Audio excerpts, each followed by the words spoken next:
Learn about another voice and culture of Taiwan with We Love Hakka. 现在就让我们一起加入客家风情，大家来讲客家吧。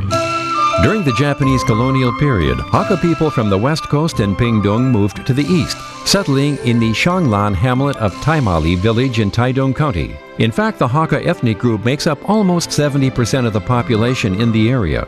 A must-see is the well-preserved Inchuan Tang Hakka House and a special Hakka village. 日据时代至新竹、苗栗、屏东一带来到台东太麻里的客家人，大多集中在香兰村。目前这里的客家族群占了约70%以上，也可见到客家伙房。其中保存最完整的是隐川堂，算是东部相当特殊的客家庄。Hi everyone, it's time once again to talk about Hakka.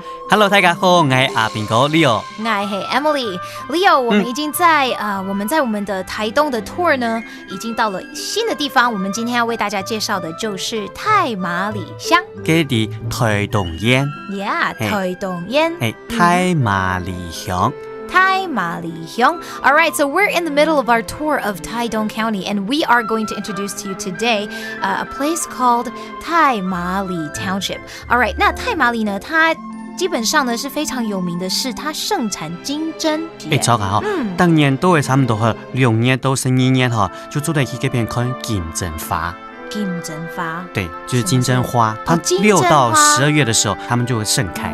Okay, 6到12月的時候 Okay, so starting June all the way through December, this is what they call 金針花呢 It's called day lily. And now when you put it out to dry, then you're ready to, put it in any of the dishes that you like.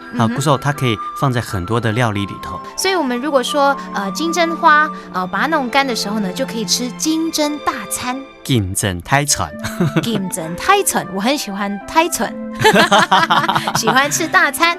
好，那其實呢，在花東地區呢，很有名的也是我們還沒有介紹到的，就是溫泉泡湯。冇錯，你做的是金溫泉。金溫泉就是泡溫泉。OK， 其實喺台東地區當有名嘅、最有名嘅就係知本溫泉。知本溫泉。知本溫泉。再來呢，在這個太麻里底下太麻里亞片最有名嘅就係金輪溫泉。金輪溫泉，金輪溫泉。So you need to remember that when you are going to the Taidong area and visiting Taimali Township. Just enjoy some dry day lilies with your food, and of course jump into hot springs because it's getting cold now. All right, and that's it for today's Talk About Hakka. 什麼大家？案子社長來了。客家風情由行政院客家委員會監製。We Love Hakka has been brought to you by the Executive Yuan's Council for Hakka Affairs.